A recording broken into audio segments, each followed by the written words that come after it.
bitch, I do my dance in 99 Ranch. Here he is, the legend. That is John Miles, Chief Medical Officer of Bear Hug. Thanks for coming in today. Thank you for coming in. But it's good to touch base with you today. We've obviously worked together a lot. We've known each other for years. And a few people, the Bear Hug community, know John Miles through a various few interviews through the past on socials. But we thought we'd have a chat today, fairly light-hearted, just go through some of John's highlights, some info into the physio background, and some stories as well that he's had on the physio bed that I've been on, many of them. But like me and John have worked, when did we start? About... You were probably under 20s, and I probably was about 25. Yeah. So a couple of years ago. Yeah, so... Maybe like John, 5 years ago now. Yeah, I think you kept me going for about, I don't know, an extra 5 years of my playing career. Looked after me with I had a lot of issues with my back and hamstring, and then further on, shoulder. Yeah, neck. Yeah, the last one, the finisher. Yeah. You couldn't fix that one. You can't fix everything. But in Bear Hug, obviously, we speak about movement is... Movement's medicine. Yeah, so... Is there any key things that, obviously we're talking to the community, you work with professional athletes a lot of the time. Is there any key insights? I think the thing about movement as medicine is when you look at the medical world or injuries or illnesses, more often than not, exercise and movement is part of the answer of what we're doing. So, you know, you injure your knee, you need to get stronger quads. You injure your shoulder, you need to get stronger around your rotator cuff. But even just in general illnesses, you know, and I'm thinking more bigger illnesses, things like diabetes and what have you, the answer is still movement. It's still part of it. And that's why, I mean, for us at Bear Hug, movement is medicine, because our whole ethos is about trying to keep you moving, keep the body going, and find a way to keep moving. Yeah, I think that's key for any sort of injury and illness. I think that's the main thing, is saying keep moving, because like for me, when I was playing as an athlete, that the more time I was on pitch, the better I was. So doing my extra rehab, making sure I was okay for like my shoulder strength, my hamstring was always strong, to actually be able to continuously train in and getting looked after by you at times, that it kept me out there and kept me performing at where I needed to be. But you say that with the community, that if you can do your little extras, or say you've got a tight calf, or you know you're doing a lot of running, you need to strengthen up your calf. Just doing those little key exercises are massive. And then you could say about the sleeves as well, that how can that help someone? I think, you know, again, so you referenced the calf, for example, which you used to have every pre-season, didn't you? It was Christmas calf. Here we go. Normally. Here we go. It's pre-season. Navs has got a calf injury. Back in the physio room for some rehab. But actually, that's where we first came across Bear Hug, wasn't it? I think you'd had a calf injury. Nick, who we know at Bear Hug, Nick Williams, had his calf, and everyone was you know, sort of head in hands. And you know, we met with Bear Hug at the time, and it was a useful accessory to what we were trying to do, which ultimately was around about strengthening, you know, making sure that you had the right nutrition, fluids, and all that sort of stuff, and giving you a progression of strength so that you could get back up to that level of strength required to play the game again.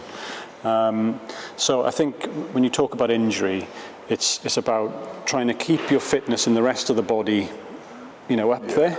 Because, you know, when you get injured, you're at a level of fitness. All of a sudden, you've had an injury, and that body part is down here. You know, and we've got to try and keep this level of fitness, but then work that sort of body part up to that level to sort of match the rest of the body. Then, yeah, it's getting back to where you say getting back to where you need to actually make those little steps and increments to getting back. And for me, everything like little 1% as I call them is going.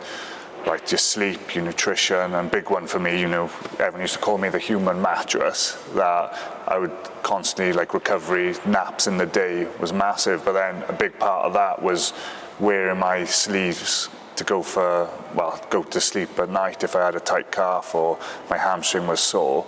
Yeah. So it's just making sure I'm recovering as quickly as possible. Same with like ice baths, I was always big on, and I know you used to drive me with getting in there. Yeah, and I do it myself now as well. Yeah. Do it in the mornings every day. Part of getting older, I suppose, but you've got to do a little bit more just to try and make sure that you're recovered. Obviously, you know, I like doing my training and my high rocks as well. So for me, being able to sort of train every day is a big part of my mental health and what have you. So, but I found as I've got older that I need to do more as well. You know, and that's just me, just to sort of train at my level of fitness. But I think you say about the mental health thing is keeping you training, because a lot of people, like when you were injured in playing, that say you were not playing and not out on the field, and you kind of you're in the background doing your own bit and not being a part of the team. I think that's a big part, and the same as say you're training daily, if you can't go to the gym and there's that community feel, that actually being able to go and train say 3-4 times a week, you get in that community, you getting your endorphins and stuff from training, and I think is a big part of that. Yeah, and that's exactly it. So when you're injured, you know, in the rugby environment, like exactly as you say, all of a sudden you're not in that team anymore. But it's then trying to make, you know, you obviously have your injured group. It's trying to make that a team within a team then, and keep things interesting. So you're not doing the same old boring stuff every day. That we have a bit of enjoyment around what we're doing, so that you know you're still turning up and not going through the same mode. But you know, for anyone else, when you're injured, well, your next thing is, okay, I'm injured. What's my plan now? You know, and I think.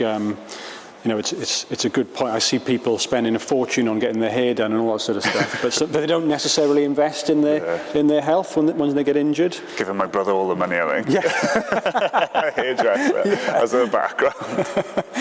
But you know, what do you do when you get injured? Well, you need a plan, don't you? Yeah. You know, like for you as a player, the first thing you come off the field, you know, the first question we get is how long, or what's he done? How long? Yeah. And you know, so you pretty quickly need to get a plan together. I think that's the background thing, because as a player, when I used to get injured, you know, right, hamstring, 4 weeks in your head, but then you'd be like, hang on, the coach would be like, right, I need him back in 3, because we were speaking earlier about doing, if you've got a final, say when we Bilbao, I remember I fractured my jaw, and then 2 weeks later we were playing Gloucester out in Bilbao in the final. So it's those things that you say, like time-wise, and what you can do. Yeah, I think but even then, you know, you played, didn't you? But then you did your shoulder, and then it was Lions selection, then, wasn't it? You know, so what's the next? You know, what's the next timeline? And you know, in elite sport, you don't always get afforded the luxury of, oh look, this is a 9-month injury. Let's take 9 months. Well, sometimes you need to try and squeeze that a little bit, because there's big fixtures that mean, you know, they're huge meaningful events in your career, isn't it? You know, hitting that sort of pinnacle of playing rugby for the British Lions is a big thing. So you've got to try and find a way to exhaust every option. And like you said there before, you know, what's your 90% that you need to get done to be, you know, to be on the money? You know, sleep, hydration, following your training program, having good form in what you do, and then the 10% or the extra 10, you know, those are those little 1%ers that add up. Then, you know, your sleeves, you know, your extra recovery modalities, all those extra little bits and pieces. Doing an extra rehab session. That's what adds up. Yeah, I think that's the key point to take out. That is those little 1%ers or the 10% is where you can how much you can do in the background than with the 90%, which is the main focus, is being fit, being strong. But then if you're doing your rehab, which I used to have to do a lot of on my shoulder, because that was my main playing position. If my shoulders weren't right, I know I can hit the contact as I would normally do, even though we're held together with tape. But that's the only problem. What I was going to ask, like, do you know if, like, say, normal gym goer come into, say, same places as I are now, what would be the one thing that you'd recommend to them to do on like a daily, like what do you see most of from injuries in like gyms? I tell you, the simplest answer would be poor form, and I think it's poor form then plus people trying to chase numbers. So the old thing used to be how much do you bench press, and like you'd see people walking around saying I can bench X, Y, and Z, and obviously with the way sort of CrossFit, High Rocks has changed, now it's all about times and how quickly you can do something. But what happens is, and it's the same with how much you can press or how quickly you can do something, is that form sometimes gets compromised. And as soon as you start moving poorly, then you're looking at different mechanics, you're overloading joints. Your lumbar spine, for example, if you're not lifting efficiently, whether it's a squat or deadlift, then you're starting to look at potential injury. And if you were to reverse that and say, how do we prevent an injury? Well, it's the same answer really. Make sure when you come in, even when you fatigue, you're prioritizing form over speed or over your numbers that you're trying to push. Yeah, I think sometimes it is like just jumping straight into the session, maybe like not warming up properly, because I used to spend probably 15, 20 minutes of like I still do it now, I go through my stretching routine to get into the session I need to do. But you have to do that now just to get up in the morning. Yeah. Like the baby up out the cot. Oh God, she's heavy now, so the bad back's still coming back. I thought it'd be all right after all the MAS running we used to do, and I'd call John the Gazelle, because you do my fitness sessions with me as I was coming back with my hamstring. So, well, actually, I think you ended me there, because I always used to do it until the last couple of years of your career, and then my calves kept going. You remember? Yeah, that's why you wear the sleeves. That's why I wear the sleeves. Yeah. But so I remember when you came into Cardiff.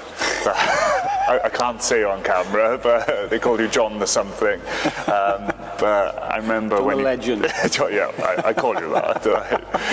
But I remember you brought in the what's called the prehab. Yeah.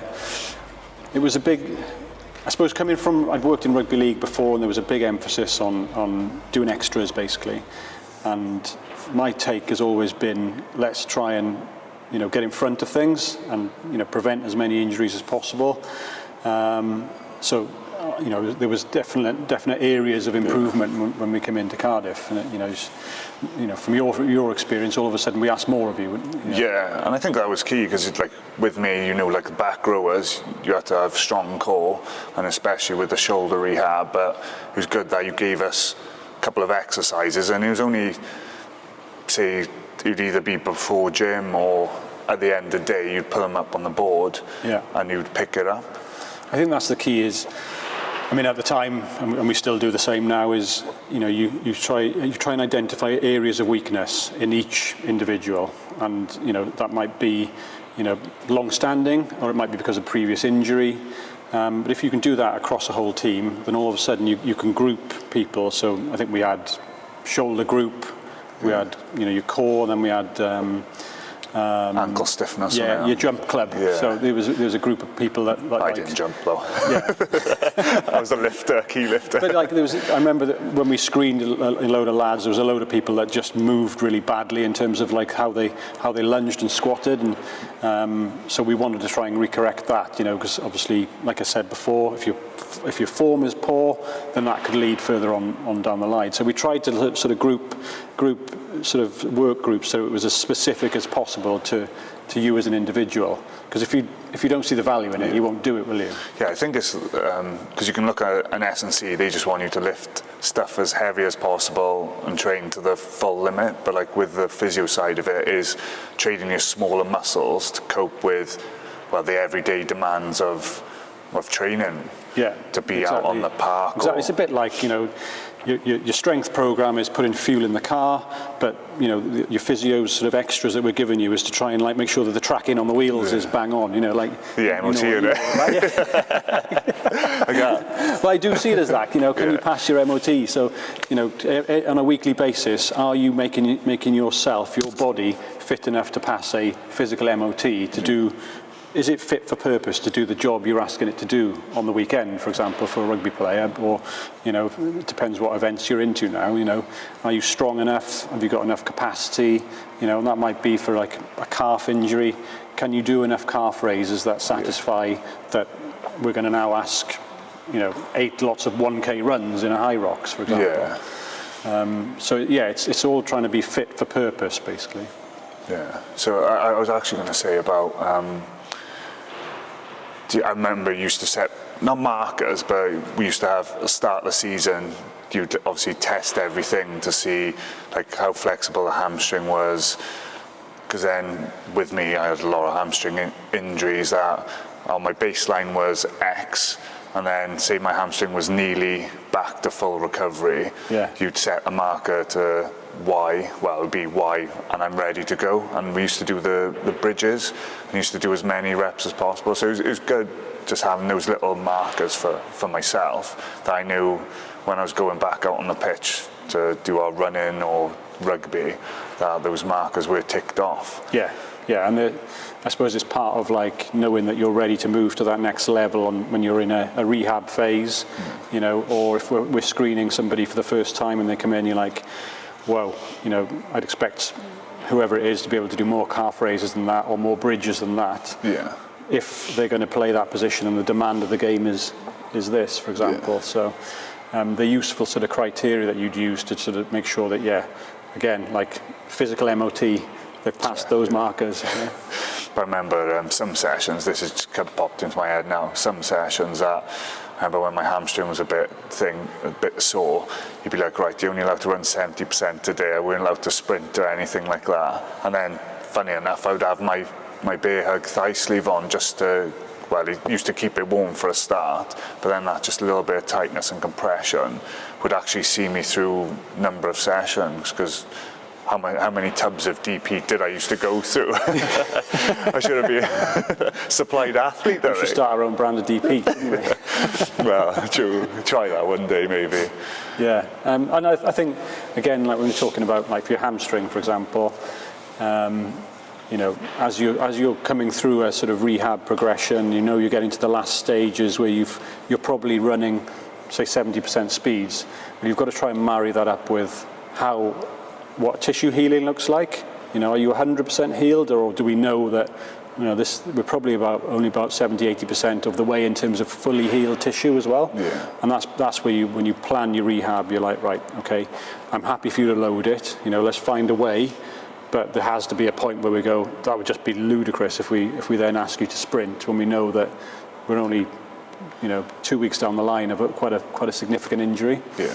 So it's all those type of things. But that doesn't then mean that we can't flog you on a bike, keep your fitness up in other ways, which we would have done plenty of. I think that's the thing as well, like looking at what you can do instead. So say you have got a bad hamstring and you can't run, like High Rocks is massive now, so everyone loves running. What can you do something else, like say a bike or get on the ski erg to still get the fitness levels? My philosophy is always, if you can't do, so let's say we take running out of the equation because of a calf or a hamstring, but we know we can safely work on other areas, so that might be a assault bike and what have you. That would then be an opportunity to go really hard on that and flog yourself in that area. What I don't like is when you see someone, they've had the injury, but the rest of the body deconditions, and then you're just in this state of decondition. We don't want that. We almost want to chase. Let's chase something we can. Like, can we be more powerful in another area or fitter in another area, so that when that hamstring heals and comes back to that level, it's a transition, and actually you should be in a better place. Like, how many times have you come back from an injury fitter? Yeah, well, that was because I was chasing you up the pitch. But I think, that's the thing, is like the base level, where you get your base, you try and go further than what you had maybe pre-season, where you nearly get there really, like how many weeks you spend. Say if hamstring, you're looking 4 weeks, maybe longer, 6 weeks even, to actually do your running and get a different type of base level that you're getting from your bike, your ski erg, or I don't know, circuits without just upper body weights really. Yeah, and can you be a better athlete when you return in other areas use the injury as an opportunity to improve another body part. Yeah. Make yourself more robust, stronger, because, like Robin at Ion here loves to say, strong things don't break. Yeah, that's true. And then obviously weak things do break. So let's make sure that we sort of tick all the areas we can to make sure that, if we've injured one body part, well, let's be really robust in every other body part. I remember that obviously I spent a lot of time in the physio room, and being injured, like you used to do quite a good thing, was you used to have the whiteboard, didn't you? So you'd have joke of the day and the quote of the day. But I think when we were playing for Cardiff, I don't know what game it was, but I think it was like we just needed a win or something like that. And do you remember what you wrote up on there? Well, we'd had a sequence of it's not about the heart, it's about the, what you put into the heart and all this sort of jazz. And in the end, I just scribbled it out and just put, just win. Oh God, it's class though.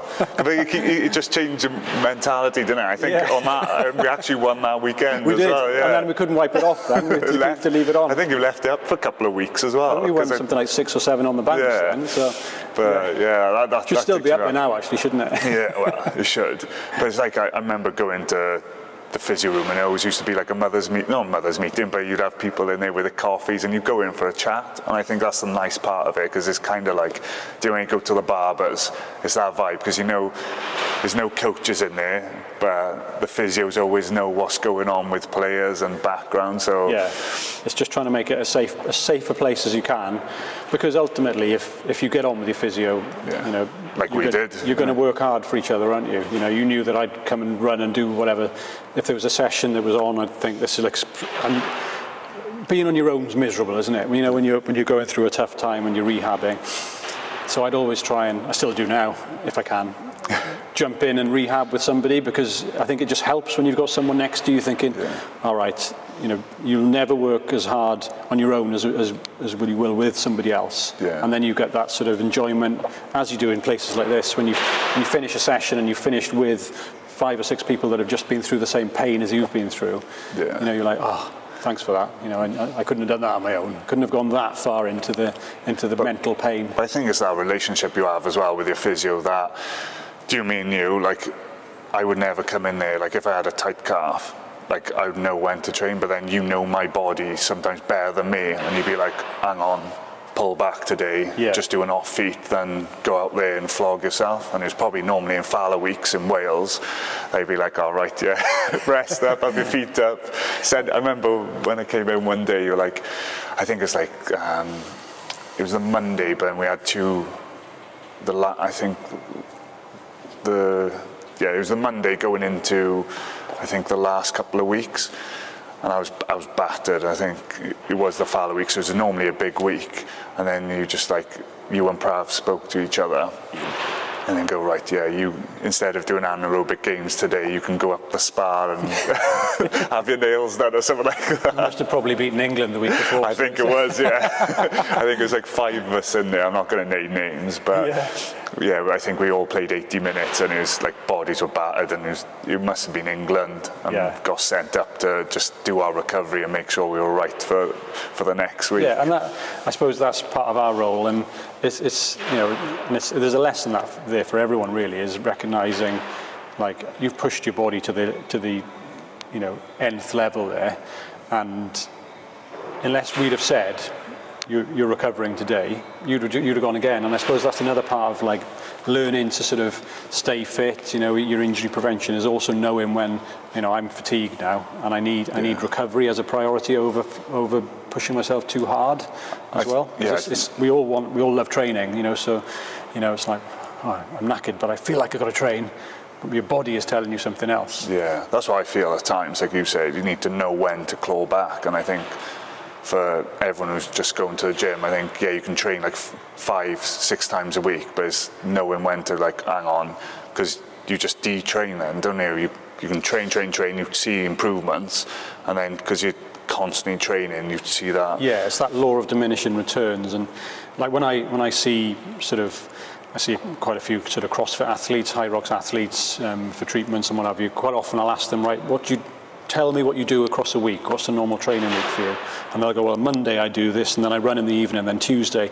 And by the time they get to Friday, Saturday, I'm thinking, jeepers wept. You're literally doing 3 sessions a day with no recovery whatsoever.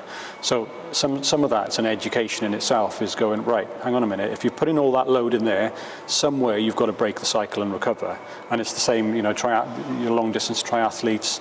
If you tell someone who does triathlons, right, don't run, they will literally cycle and swim double. Yeah. So you've got to be really prescriptive and you know, detailing what you're saying to people. You know, same as when you're in, you know, professional rugby environment. You want to know exactly what am I lifting today and how much. Good. Because if you just left your own devices and you're feeling, you know, well, I want to chuck a bit more on, there's an injury risk. And it's the same for sort of, you know, your sort of elite CrossFitters and what have you. They need to have the detail. Yeah. We were speaking earlier about when I first came to Cardiff, and I won't name him, but a lot of people will recognise this player. But I basically put a injury prevention program together for him, and it was fairly simple. It was like single leg squats, a couple of stretches, and work around his hips and core. But it was fairly 2 or 3 sets. And then he came in the next day and he was like, oh my God, I've got like horrendous DOMs from what you gave me yesterday. And I was like, how? How can you possibly? Yeah. I was thinking, this guy can't be very fit. And then I looked at his rehab sheet, and there was an error on the sheet. I put 35 reps instead of 5. Oh, so he'd done 4 sets of 35. I'll let you guess who that was. Yeah, I know exactly. No wonder he's probably Welsh legend, but yeah, exactly. British Lion, and he's still going today. So he's still going. Yeah, but that shows like what it takes. Like some type of players and people will, if you prescribe it, they'll just follow it to a T, and it's knowing when to. Well, like Warren Gatlin's always said, like Welsh people in particular, if he said run through that wall, they'll do it. So you know, it's a learning for us then, and making sure that we really detail about what we do, what we give you boys.